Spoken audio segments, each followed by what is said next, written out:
Hey, Ron Newcomb here with the Indie Coach Podcast. So, when asked about competition, the CEO of Netflix, Reed Hastings, said in a letter, "We compete with and lose to Fortnite more than HBO." So that set me on a journey of thinking of myself as a filmmaker, but then moving in 2026 to a storyteller because I've realized that there are many mediums of which I would love to tell stories in. And in fact, I have. I've done books and comics and graphic novels, video games. Now has been relatively new to me, but I did do one. I've done a board game, a card game. I've done little miniatures. So Mm, we are in the business of IP exploitation. And I use the word exploitation in the most positive sense. We're just trying to magnify our story, very much like the George Lucas approach, where we all know the legend where he made more money on the toys than he ever did the films. And so we're in today's economy. I imagine that most of us filmmakers really see ourselves as storytellers, and there's a lot of different mediums of which we would tell stories. So, my guest today, Felipe Fleming, is going to help us dive a little bit into video games, game development. I've been looking forward to connecting with him. Him and I met on LinkedIn. I've proactively been trying to broaden my network into different IP areas, and Philippe came on my radar. Just some very smart things that he's been saying on LinkedIn, and so I reached out to him. We had a first kind of connection meeting to get together. Thought he was super sharp. So I wanted to bring him on to the podcast. And so you, dear listener, could hear a little bit of a perspective and need to be thinking, I would say, differently about your film and your story. And if not all stories lend themselves to video games, but specifically in fantasy and sci-fi, a lot of them do. So I want you to be thinking about different IP exploration. But Philippe, for the audience, as a way of introduction, can you give us a little bit of your origin story? of course, man. And also, Ron, thank you so much for having me on. It's a pleasure to be on your podcast. And yes, my name is Felipe Fleming. I am from Stockholm, Sweden. I have a heritage from Chile, so I don't look like the typical Swede. But my journey started in 2021. I was actually a retail store manager, and then I broadened my interest into doing something more creative, and game development fell on my radar. Had no experience before, but I dove right in. So from 2021, I did school. I haven't done consultancy work, leadership work, mentorship work, freelance work, and as of today, I am a advocate of the industry and do as much as I can with my knowledge in game development. Yeah, no, that's fantastic. And like I said, you've seen very sharp around your responses on some of the LinkedIn articles and connections that we have. For those people that might not be within the industry, what is some of the things that people get wrong about indie games? What are some of the things people get wrong? For instance, we all know it's expensive to get into the industry, but is it like so crazy expensive you have to have a studio, or like, there is a misnomer about in 2026 needing to know coding 100%? What are some of the misconceptions about indie game development? I would say it's a great question as well, Rhonda. I would say, first of all, making games, it's more of how we can make a interactive entertainment piece of product in the most proficient, in the most smart, and in the most business minded way as possible. And I think that is the biggest misconception of what people are taking from indie developers, from even solo developers. And that's why they more or less have a beacon to big companies like you have EA, Rockstar, Ubisoft, all of these companies, and they already undermine a little bit of the indies is because they don't see them as professional as them, because Hmm. it takes a lot of things to do game development. But in their defense, having been a studio consultant for many in the independent companies and having known a lot of independent developers, I think that it's more professional than they seem. Of course, not all of them need to have the biggest studios, the biggest offices, and a lot of them even work remotely. But when it comes to business, they are Mhm. very careful of how to do the market research, doing everything they need to make a valuable product, gathering the people that know what to do in these circumstances, and actually have a years of plan of making this product in the most best and proficient way. And I think that's the biggest misconception. Like they think that indies are not as professional because they're smaller and have lower budgets. But as we've seen with many indie titles, Silk Song, we have seen with the Balatro, we have seen with all of these people that are even just a few people make even more money than the AAAs. So I think that's the biggest misconception. Yeah, no, that's awesome, and that's a good one. I think important to know. In the filmmaking space, one of the things that I see that people still struggle with, we all know in the film world, we have a saying, story is king. But believe it or not, after tons of years of consulting and coaching, I still find that it is the story that is the most problematic. People hold on to a story that frankly just is not that good. How do you know whether a game idea is actually worth building? I'm sure a lot of us filmmakers, you get ideas rapid fire all the time. So I encourage people to just put the idea down in a list, put it in a folder, and just let it sit for a little while, let it marinate, and then see if you could take a couple different ideas and maybe even marry them together. That's one powerful thing I think AI has been helping me out is taking a few of my ideas and saying, can you bring these together in some cool way? And I've been very fascinated of the results. But I imagine a film takes anywhere between 3 and 7 years. That's the commitment you're giving a story. And I imagine the game space is probably similar. So, how would you know whether a game is actually worth building? Great questions. I would say, from my experience with everything regarding like I could say it in a funny way. We all know the people that have the great ideas. Something came from when you were taking a shower, you were walking with the dog, and you're like, I have the idea that no one ever thought about, and this is going to be it. We're going to make millions. And Yeah. everyone has it, and it's never anything wrong. But there is a proficient way when we're talking about publisher money and investor monies that it's really big stakes at hand. We need to battle test them all the time. And it's like, first step is always if I'm a gamer, let's say, and I like first person shooters, I like looter shooters, just an example. And people in that genre, they have a specific way of thinking with the game, with the story. We Yeah. already have things we can refer to.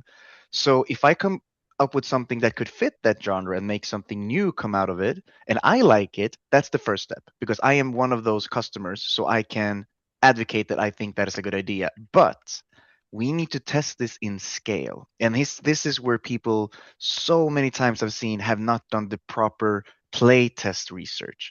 This is where we take the project, we take the idea, we take the concept as minimal as possible. Just something the game loop and the story and the idea of the game, and as much as we like it, as much as we like this is the best thing ever, we need to test it. And we need people to be very hard.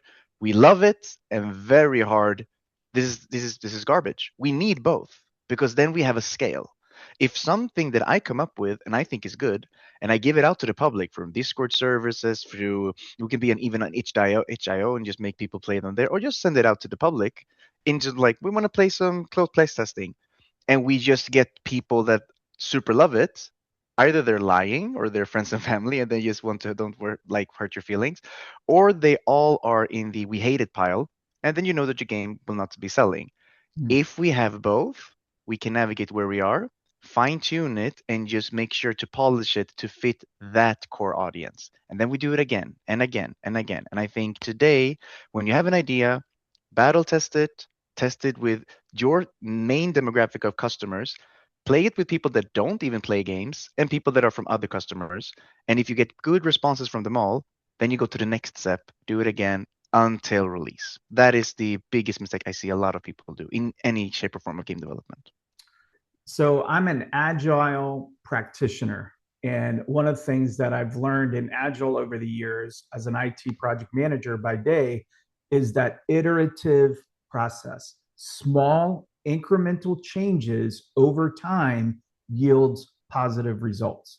And I think, what you're saying there is you have to engage the customer and fan often and early, get what they like and iterate on them. And you're also saying, if I'm hearing you right, to expand that, not just customers, but other people that may not even fall within that certain demographic to be able to give you that market reality. Because a lot of times as us creatives, we lean on the creative vision, right? And that's what we're excited about. Oh, this cool world that I created, you're going to love it. It's $1 million idea, but you're not tapped into the market reality of what is the market Exactly. yielding right now.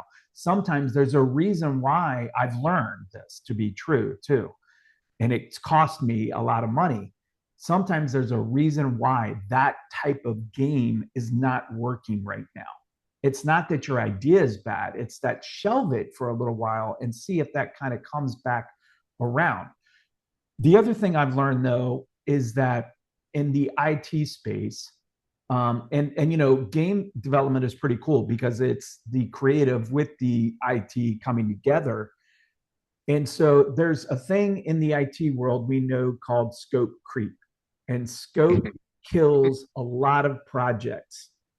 And who doesn't want to have your alpha version look like your final product? And yet that could be the death of your product because you'll never get it out there because you'll never finish. It's always one more thing. And then if you do go get that customer feedback and they start telling you you're trying to hit every little nuance that they gave you the feedback of, like, oh, I really wish it had this and that. And so you start doing all those things instead of marinating over it, doing the market research. So if scope kills a lot of projects, how do you decide what to cut and what to bring in? Great question.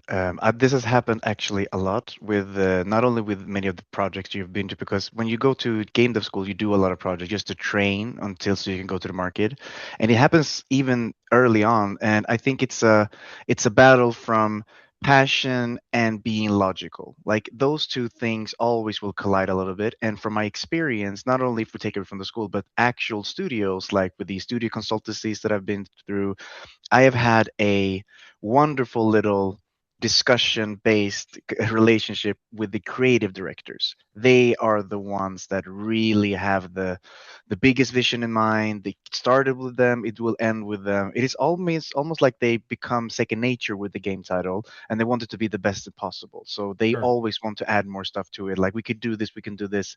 And from my side, as a consultant, I usually see over the whole production. Like we have had this plan, we need to be here at these points, and we need to be careful of the because the biggest thing is that we need to have it something good and great when we launch, and we need to be mindful of having that because two things can happen. We can always push the deadline and it never comes out, and that will be bad. Or we can push out nothing at all because we are not ready for it. And we don't want any of those outcomes. So, what I do always is that when it arrives, as an example, we had a really cool idea for our game loop. This is what we're going to do.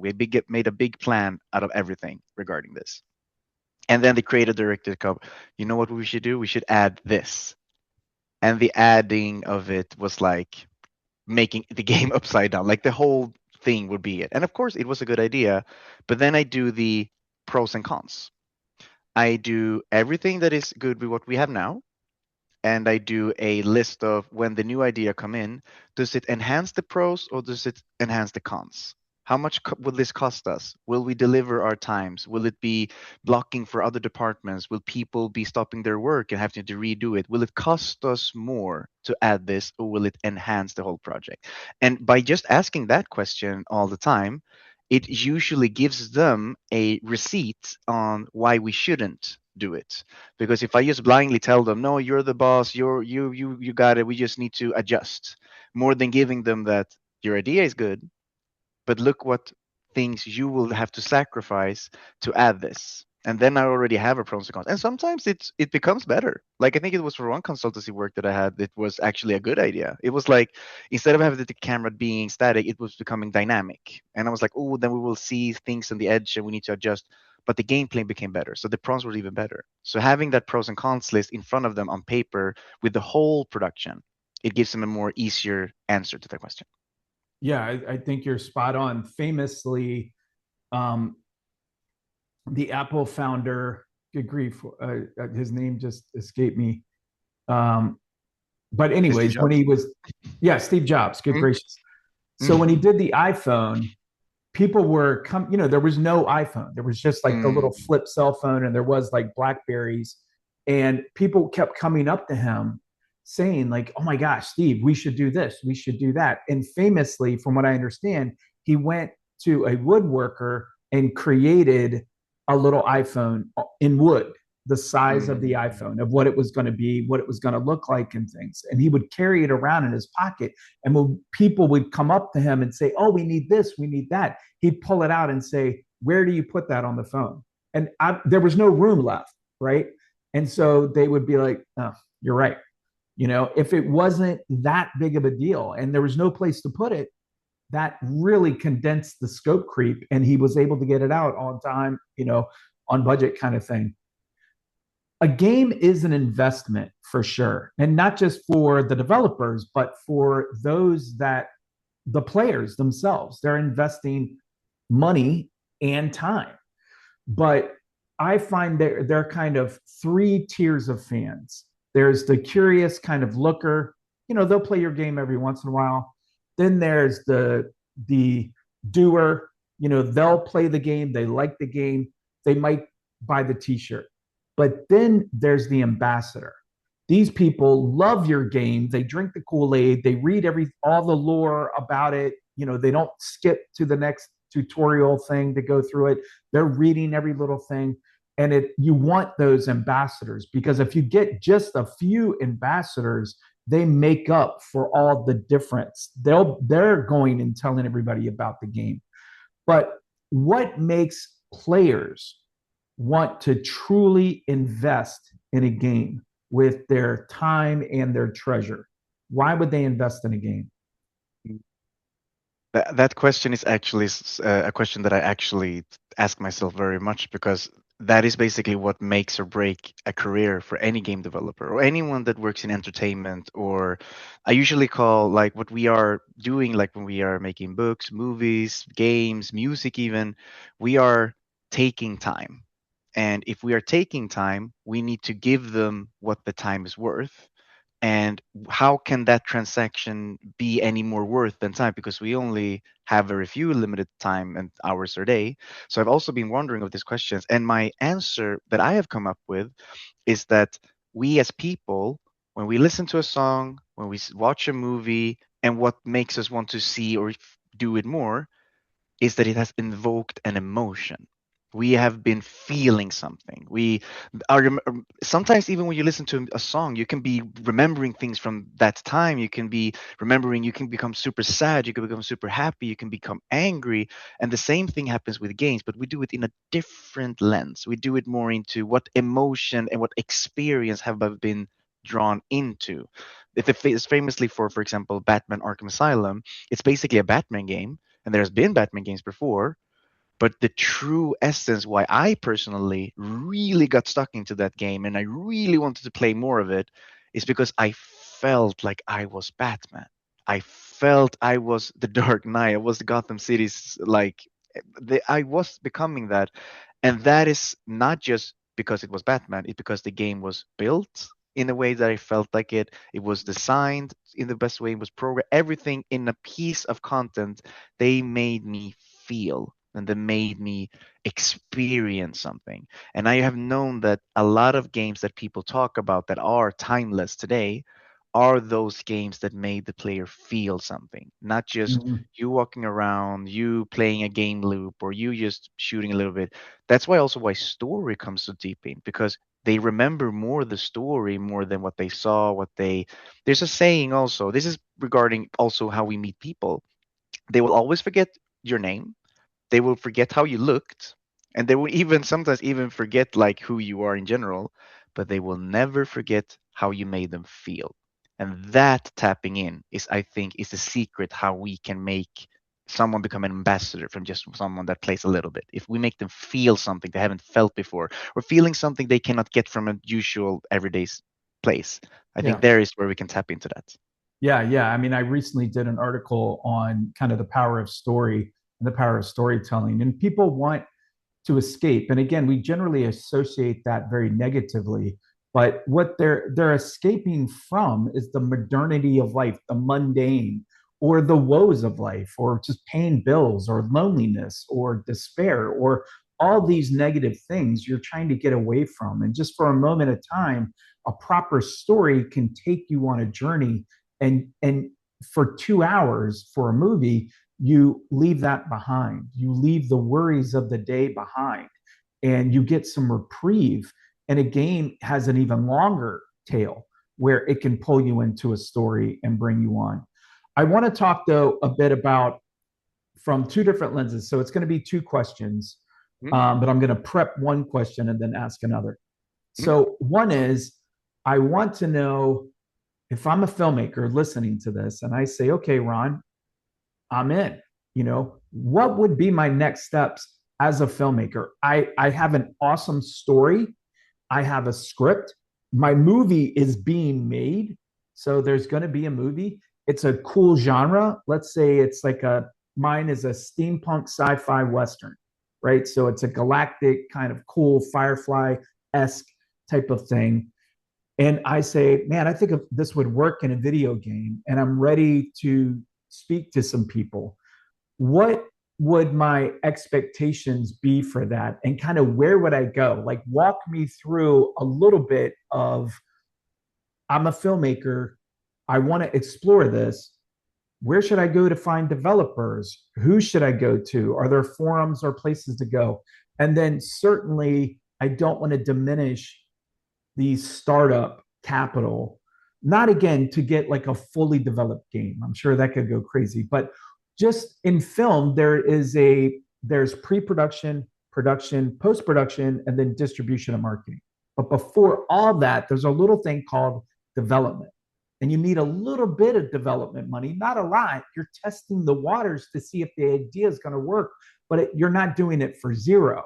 So I imagine the game space is the same. What can I expect for a budget range of like, yeah, expect to spend about this to develop even the idea to kind of nurture that to really get going. So I'm a filmmaker. I say I'm interested in getting my IP turned into a game. What are my next steps and what are my potential costs? mm.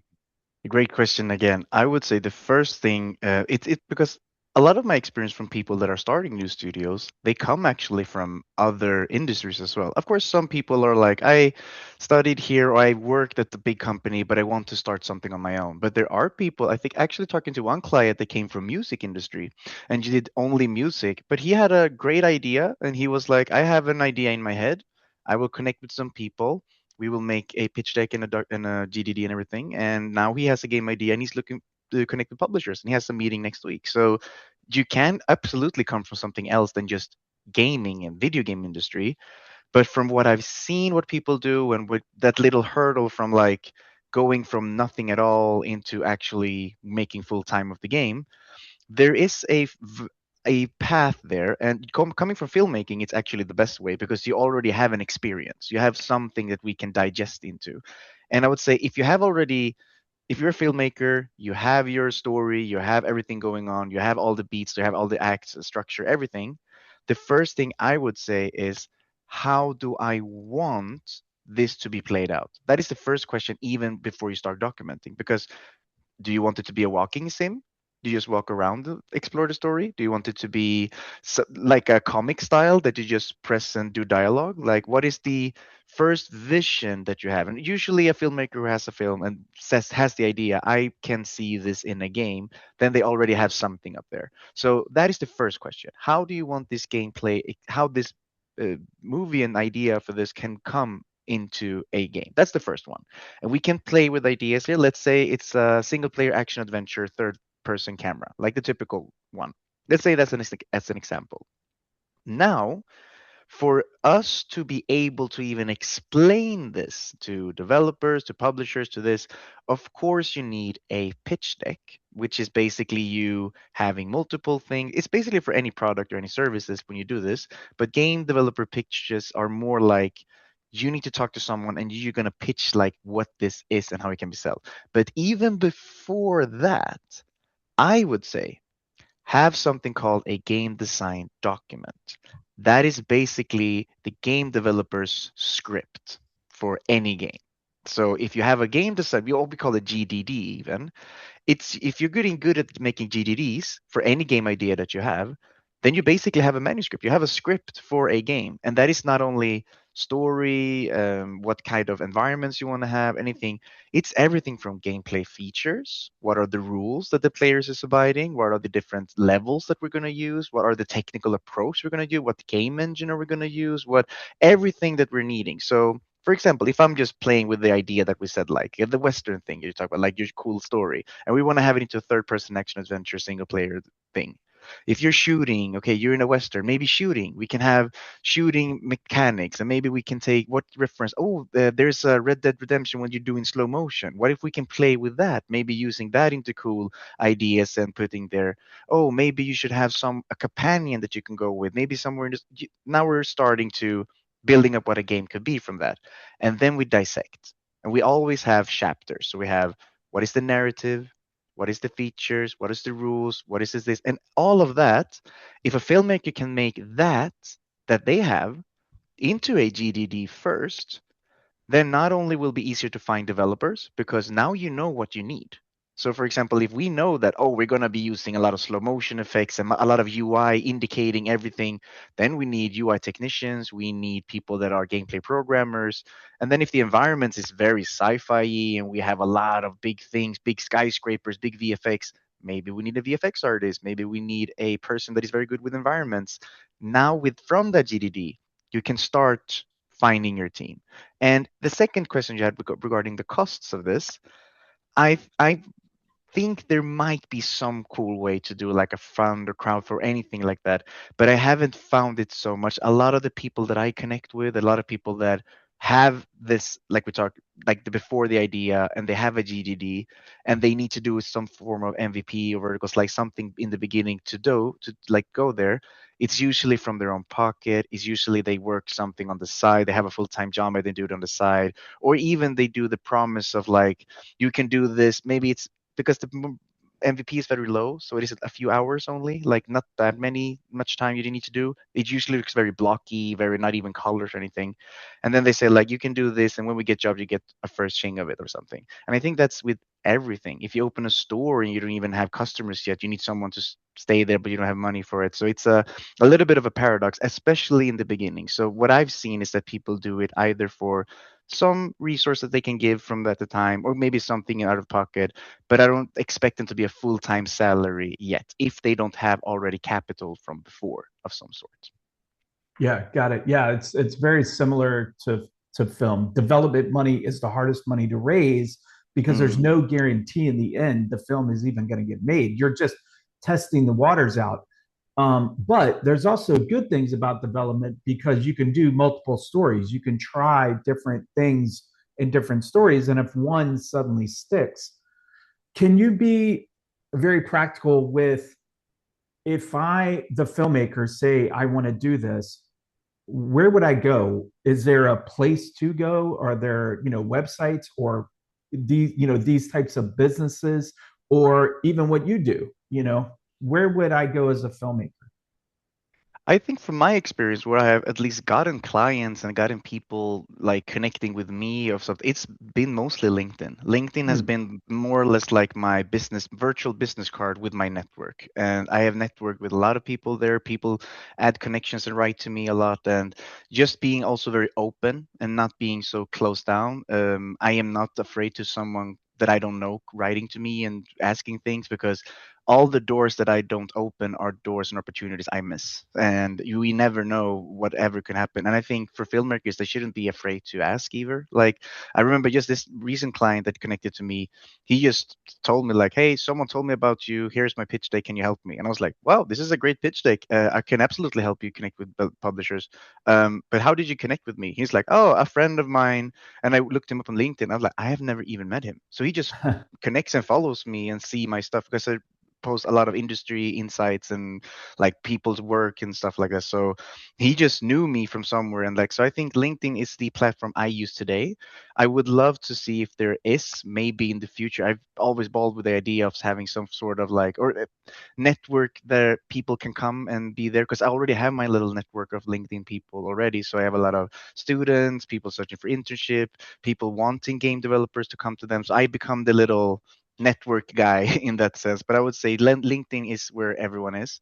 Of course, they are also like, I'm trying to tap into Instagram and YouTube just to see where there are creative people, because there's where they show work and get views. But LinkedIn is the one place where people actually post, I do this, this is what I do, here's some of my work, here's my portfolio, and here's my network of people I know. So I would say LinkedIn is a good first place, especially for game developers. So the other side of the fence is people that might be listening to this and go, oh my gosh, game development is something that I want to do. Or maybe they even want to pivot into game development. So walk me through I want to be a game developer.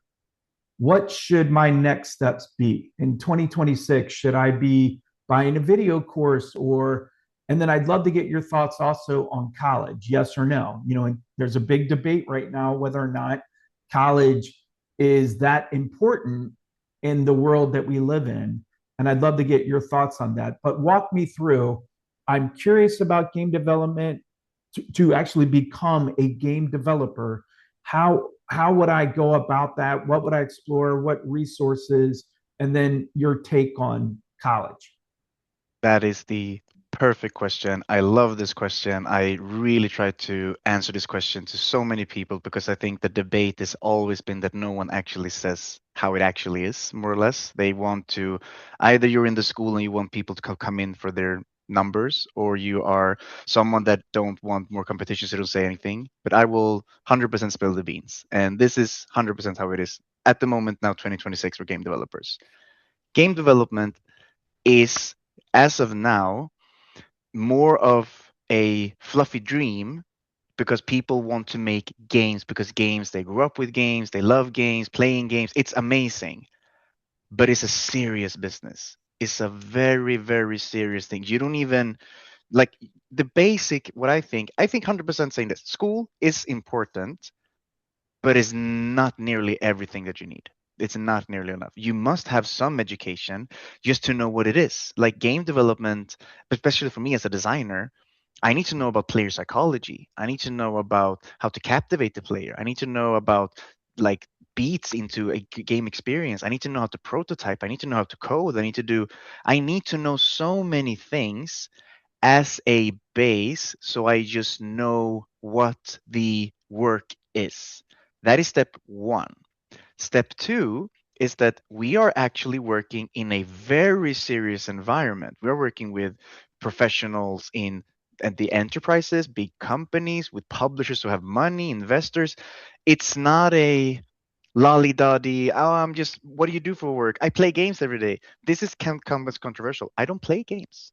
I only play games when I have to make something. When a client comes to me, I'm making a racing game. Okay, then I pick up 5 racing games and learn about the genre.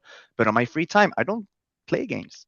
And I think there's a fluff dream that I meant, that people just want to, oh, I don't want to do anything else. I don't want to make this. Oh, I play games every day. Oh, why not working it? That is the wrong approach. That is absolutely the wrong approach, because all of these people that I've seen have all ended up giving up, because, oh, this is not playing games all the time. I don't get to play my favorite game all day. No, you won't have time because it's a very serious business. You need to learn, of course, the basics. What even is happening behind the screen? How can I experience something from a screen? What is happening in the computer? What is happening in the programs that I'm using? I'm using a game engine. What is a game engine? I need to know these things if I want to make games. That is the first step. Then you have to work with people. This is a big, big thing that people miss. You can be the best game developer. You can be the best person. You can be a Star Lord citizen of making assets. But if you can't work with people, you will never get jobs. You will never even make a game. And I've seen this so much where people are like, "Oh, I am the best in the world. I made like, programming when I was 5, so I know." Cool. But can you work with this person that you also need to do coding with? Are you collaborative? Are you listening? Are you listening to feedback? Are you adjusting? Are you communicating well? Are you planning well? Are you all these things is you working for a company, another person, another team. I think this is even the biggest thing people miss because people just, oh, I made games on my own and now I want to make games. You need to be in a team. People make games, not one person or one individual. People, and the better the team culture, the better the team alignment, the better the game. You don't have to be Yeah. many. Sherry Team Sherry was 3 people. Made Silksong, one of the biggest selling games, but they were doing it well together. So being in school, amazing to get these two because you get to learn about the games, how to make them, and you learn how to make games with other people. And you don't get to choose these people as well. I worked in 13 game projects with different people that were small projects in school environments, in game jams, in small personal projects. And each time I have had to adapt in a different way. New people, these people are very outwards, these are very inwards, these people are very wants to rule the room, which people are very laid back. You need to adapt. And I think from my end, school gives you that. But then there's the biggest one, how you adapt and see the industry as it is. Just because you are the best of what you do and you are the best of working in teams, if you don't network, if you don't go out to events, if you don't write to people, if you don't go to companies, if you don't showcase your work, how is anyone going to give you opportunities? I'm going to be completely honest here also. When I started out, I wasn't the best game developer. Hell, I even started game development the same day. I didn't know I wasn't even a gamer. This PC I have is the first I ever owned in my life. I bought it 2 years ago. I started game development 2021, but I showed up. Not even if it was the ugliest house you've ever seen on level design course, I showed it to people. I showed it to my LinkedIn network. I showed it to my like Instagram. I showed it to people and said, "Hello, I am a game developer. I want to get opportunities. Here is my work." People will be like, "Oh, great, good first try." But I did it again, again, again, again, again. And the people in my class that were the best, they didn't get as even half the opportunities I got just because I showcased myself. These 3 things, if you want to get in game development today, 2026, you need to be great at all 3. And I think that is the biggest thing that people don't say because they want to sell the no, just make games, just do this, just do that. But you need to have all 3. And that is what I think people need to be advocating more than just saying a little bit of it. Yeah. Yeah. No, I think that's strong. I like that a lot. How do you think about funding publishers and monetization? I have a Ronism in the film world, money's not a problem, it's the problem. And I'm trying to Mm. solve that with some things that I'm working on. But how do you think about funding publishers and monetization? I think at least in game development, from I was recently at UGC, which is the Umeå Game Conference, and I've heard a lot about like how publishers work, how investors work, and I've been a little bit into the developer seat. But I kind of wanted to go up a little bit more like if I would start a studio and or if I would help studios get connected, I need to learn this as well. And there was a great panel of first of only publishers and one panel with only investors. And what I got from that is that a lot of people really don't see the opportunities that are there. I even including myself, I had no idea the opportunities were so available only if you did it the best way you could. Like, of course, if you want to do it all yourself, you want to make your own game and you want to monetize in your own way, that's also good if you know a lot of business into it because it's basically a product. It's a product service that you make. But the publishers and the investors, the only difference in those is that publishers, from what I've learned, is that, and a lot from the people on panel, publishers are companies who have money, but they want to build a relationship with the studio. So, for example, if I would start a studio and I do a game product so they can play the demo, whatever vertical slice or something, they have something playable to get the idea. I do a pitch deck, and the pitch deck shows everything. This is what the game is about. This is the elevator pitch. This is what it's about. And this is the team, and this is the market that we have, and this is what the money that we want. Usually around $2 million is what people ask for. This is pretty usual, around 1 to 2 million. But the publishers want then to see, okay, let's. This is good. This has potential. This is something we can see. We see the professionalism that you approach for this. We want to go in and do it with you. They usually even take a producer from their company, the publisher company, and give them to the studio. So they don't have to think about planning, structure. The producer does that for them. And that producer has connections with the publishers. And then the team can just do one thing, make the game. Make the game. Only thing you have to do. And then from the publishers, they even come in with the marketing money, they do visibility, community management, they do social media, they do all that stuff so that the team can do the game.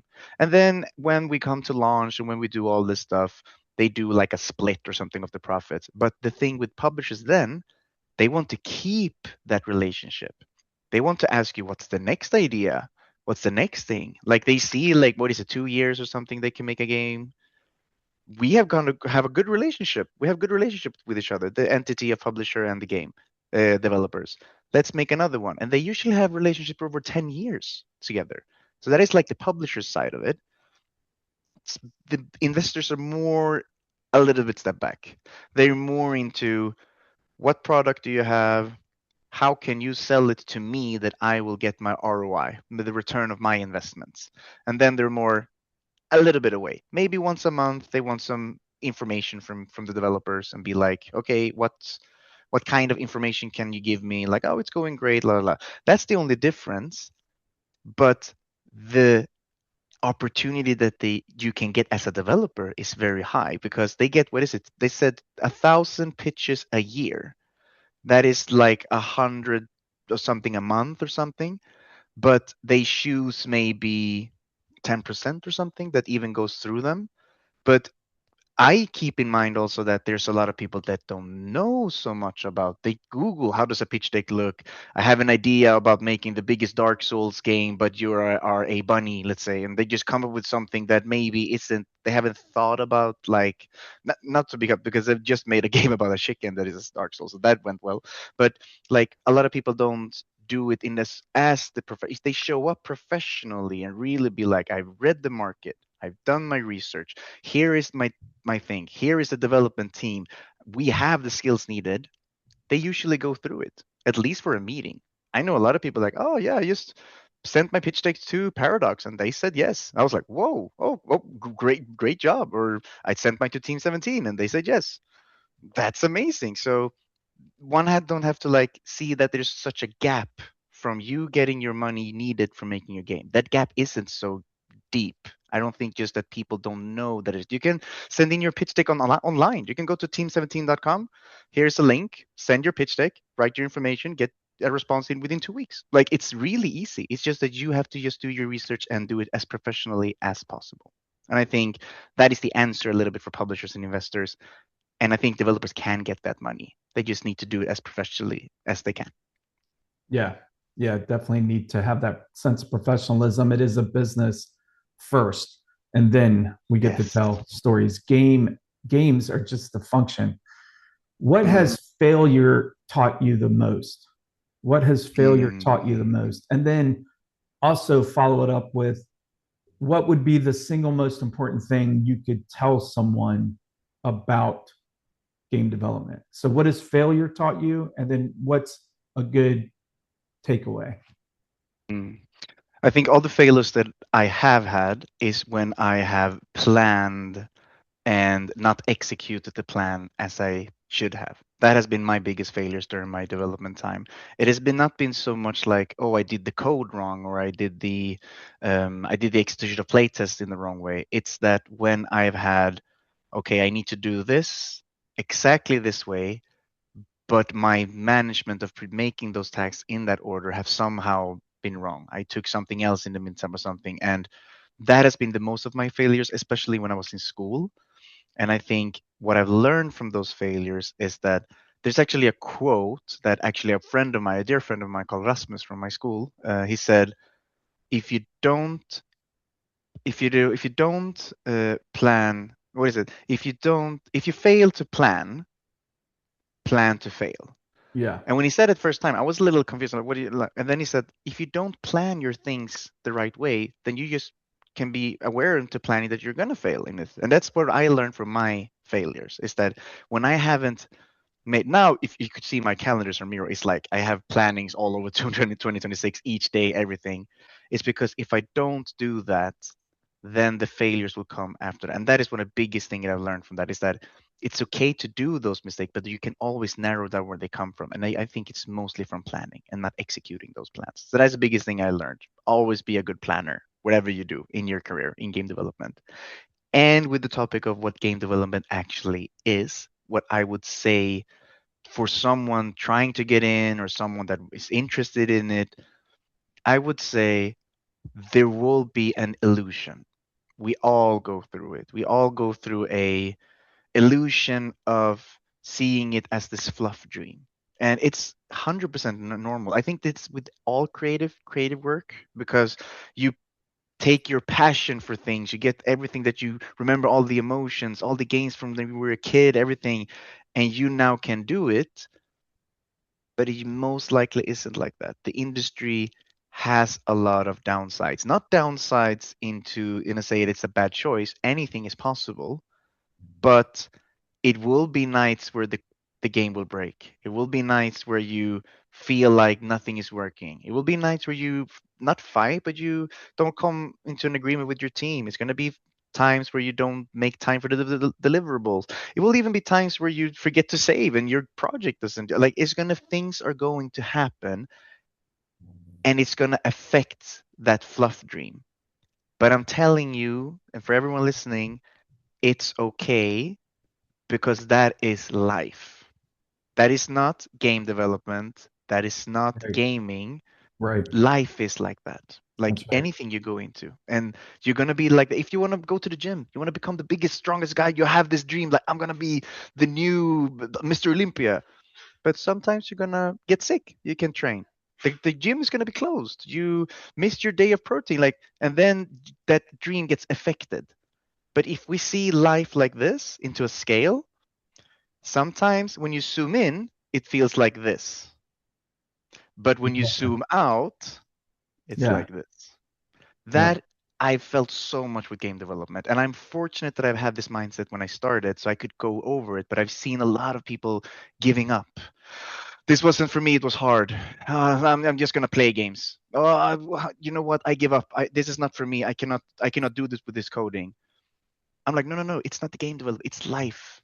That is the Yeah. biggest thing I've learned from this. It's just Yeah. we can all go over it eventually. We just Yeah. need each other to help sometimes. Yeah. Amen to that. No, I definitely hear that. All right. I'm going to leave you with one final thing. I'm going to give you a scenario.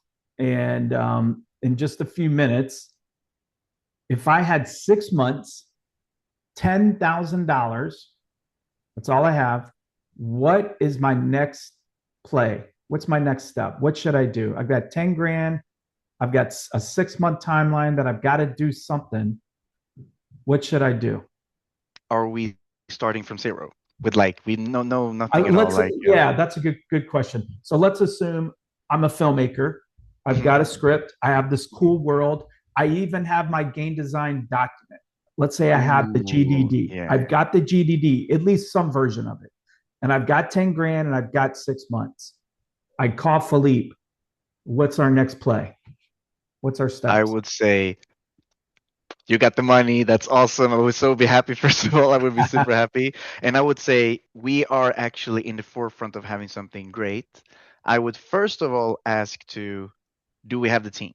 That is the first thing because now Right, we have money, we have the idea. It's like I just with that question that you said, I see us in the battlefront. I see us going towards. I see 6 months. That is the hill that we're gonna go to. We right. have our weapons. Who is with us? That is my first question. Who is with us? Okay. What do we need? I need to go to the document. What do we need? Oh, we need a Yeah. programmer. We need a artist. Okay, cool. How can we from today to 6 months, have everything we need to make a killer demo. I Yeah. think with 10 grand, we can 100% make that. We can look at them and see how much we need, how much payment do they need, how can we dissect this money into giving it to them, and how we can make a plan from 3 attacks when going to this mountain: social media, making the demo, and building a community. That is those three: visibility, building customers, building product. These three things is where we are now. Because before it was, what is the game about? How do we get a little bit of money? Where is the timeline we need? But we already have that. Yeah. Now it's You just got us that. going Yeah. towards them with these three things. So I would put, maybe I could even myself even be doing that, but I would put someone to do social media and community management, because that is going to be gathering the flock. We're gathering Yeah. people that wants to play the game.